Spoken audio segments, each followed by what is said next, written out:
और शुरू में तो इतनी उल्टियाँ आती थी, बहुत बेहद। पता चला कि यहाँ पे कूड़ा रहता है, इतनी बदबू रहती है और यहाँ पे मरे हुए जानवर। मेरठ शहर में हर रोज 1400 मीट्रिक टन फ्रेश कचरा पैदा होता है। इस कचरे के निस्तारण की जिम्मेदारी शहरियों से टैक्स वसूलने वाले नगर निगम की है, मगर कचरा निस्तारण के नाम पर मेरठ नगर निगम के अफसर शहर वासियों की रगों में कैसे जहर डाल रहे हैं। मेरठ से भारत समाचार की यह एक्सक्लूसिव रिपोर्ट देखिए। मेरठ शहर के लोहिया नगर में देहात के बच्चों की शिक्षा के लिए कई दशक पहले पंडित बख्शीदास ने यह इंटर कॉलेज बनवाया था। इस कॉलेज में फिलहाल करीब 785 गरीब बच्चे पढ़ते हैं, लेकिन विद्याधन के साथ यह बच्चे इस कॉलेज से अब गंभीर बीमारियां भी अपने घर ले जा रहे हैं। बीमारियां पनपने का कारण है कॉलेज से चंद कदमों की दूरी पर दिन दूनी रात चौगुनी स्पीड से बढ़ रहा यह कचरे का पहाड़। मेरठ शहर का 80% कचरा इस पहाड़ में करीब 1.5 दशक से हर रोज ढप किया जाता है। नतीजा इस स्कूल में पढ़ने वाला हर बच्चा प्रदूषण के संपर्क में आकर बीमार हो रहा है। 2022 तक इस कचरे के पहाड़ में 38 लाख मीट्रिक टन कचरा इकट्ठा हो चुका था। इसके बाद से हर रोज 1400 मीट्रिक टन कचरा यहाँ इकट्ठा किया जा रहा है। केवल कचरा ही नहीं, मरे हुए जानवर और उनके अवशेष भी इसी कचरे में दबाए जाते हैं। कचरा को कम करने के लिए इसे जलाया जाता है। इस तरह सड़े हुए कचरे में दबे जानवरों के अवशेष दुर्गंध और गैस बनकर इलाके की आबादी पर बरस रहे हैं। केवल यह कॉलेज ही नहीं, लोहिया नगर की दर्जनों कॉलोनियां और 2 दर्जन गांवों की आबादी इस कचरे के पहाड़ से बीमार हो रही है। केवल हवा ही नहीं, इस इलाके के अंडरग्राउंड पानी भी लेड और क्रोमियम जैसे शरीर को काटने वाले पदार्थ पैदा हो चुके हैं।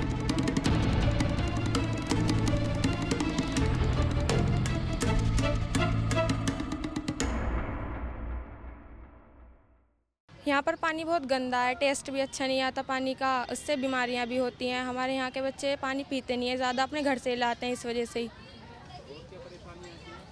यहाँ पर जब हम पढ़ाई करते हैं तो कूड़े से बदबू बहुत आती है। हम मास्क लगाकर पढ़ाई करते हैं, जिससे हमें सांस लेने में भी प्रॉब्लम होती है और बदबू की वजह से हम सही से पढ़ भी नहीं पाते। आपका क्या नाम है? डॉक्टर चुन्नी रस्तोगी,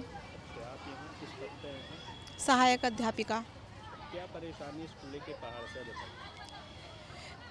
मुझे यहाँ लगभग 18 वर्ष हो गए हैं और शुरू में तो इतनी उल्टियाँ आती थी, बहुत बेहद, कि बस कि लगता था कि पता नहीं बच्चों को देख के ये कैसे। पता चला कि यहाँ पे कूड़ा रहता है, इतनी बदबू रहती है और यहाँ पे मरे हुए जानवर और पता नहीं क्या क्या, जो है कई बार वीडियो रील बनाई गई, तो उसकी वजह से तब पता चला कि जब भी पूर्वाई हवा चलती है तो यहाँ पर रुकना मुश्किल हो जाता है और हम क्या करें, यहाँ पे ना ऐसा लगेगा कि हमें कैद कर दिया गया हो। और ये अभी भी है ना, मन ऐसा रहता है, सुबह ही आते भूख भी नहीं लगती है अब तो, और ये बदबू बस हर चीज़ से स्मेल आती है, ऐसा हो गया है। पानी तो हम अपना ही लेके आते हैं यहाँ पर। यहाँ के पानी में क्या दिक्कत है? यहाँ का पानी में जब ये बदबू है तो इसका ज़मीन का फिर स्तर भी खराब होगा या पानी का। जब भाई यहाँ से जब बदबू है तो उससे वो पानी में भी तो घुलती मिलती होगी। तो पानी तो हम शुरू से अपना ही लेके जाते हैं, आते हैं यहाँ पर। इस कूड़े के पहाड़ की वजह से जो है पानी का स्तर बिल्कुल एकदम ऐसा हो गया है कि हमारे इसमें जब हम पानी लेते हैं बोतल में तो उसमें ब्लड सेल्स दिखाई देते हैं। मतलब उस तरीके की जो है बहुत ज़्यादा प्रदूषित हो चुका है। लगभग TDS 1500 के आसपास है। पानी कैसे पिएं?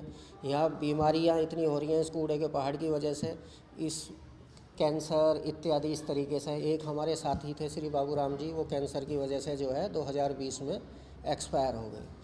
तो और भी हमारे कई शिक्षक साथी जो है और बच्चे भी बहुत ज़्यादा जो है इनसे प्रदूषित वातावरण से बीमार हो रहे हैं। लोहिया नगर आवासीय योजना मेरठ में पॉकेट ए से अगर हम बात करते हैं तो ये लगभग 1.5 किलोमीटर के व्यास में पीछे घोसीपुर की गांव होता है, घोसीपुर, काजीपुर, नराड़ा। इस क्षेत्र में लगभग 1.5 किलोमीटर व्यास में पूरे एक क्षेत्र में कूड़े और अपशिष्ट का पहाड़ जो है वो नगर निगम पिछले 11 सालों से वहाँ डंप कर रहा है। और आज लगभग ये मात्रा 38 लाख मीट्रिक टन, जो अब से 2 वर्ष पहले अनुमान लगाया गया था, और लगभग 45 फुट की ऊंचाई इस पहाड़ की हो चुकी है। उसमें अपशिष्ट, मृत जानवरों के अवशेष और जितना भी नित्य प्रति मेरठ महानगर से लगभग 1200 से 1500 मीट्रिक टन कूड़ा उत्सर्जित होता है, जिसको हम लोग फ्रेश वेस्ट की संज्ञा देते हैं, उसको वहाँ डंप किया जा रहा है।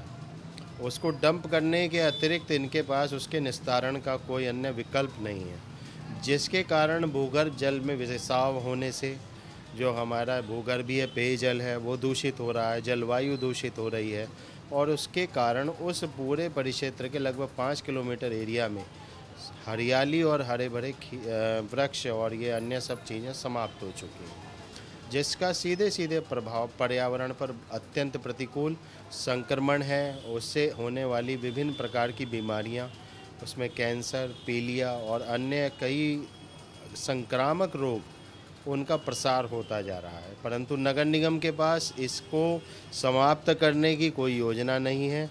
वो केवल कूड़े को शहर से इकट्ठा करते हैं और उसको आबादी के मध्य ले जा कर के डंप कर देते हैं। इसको साइट को ओपन लैंड फिलिंग साइट की वजह से वो पूरे क्षेत्र में कूड़े का पहाड़ विकसित हो चुका है, जिसका एक भयावह परिणाम दिखाई देने लगा है, और भविष्य में यदि इसका निस्तारण नहीं किया गया तो अन्य भयावह परिणाम अत्यंत भयानक तौर पर सामने आ सकते हैं। करीब 2 किलोमीटर के इलाके में फैले इस कूड़े के पहाड़ से निजात दिलाने के लिए नगर निगम के अफसरों के पास कोई कार्य योजना नहीं है। आबो हवा से लेकर पीने का पानी तक बुरी तरह जहरीला हो चुका है, और अब ये जहर धीरे धीरे इंसानी जिस्म में पेवस्त हो रहा है। कैमरा सहयोगी सानू के साथ मैं नरेंद्र, भारत समाचार, मेरठ।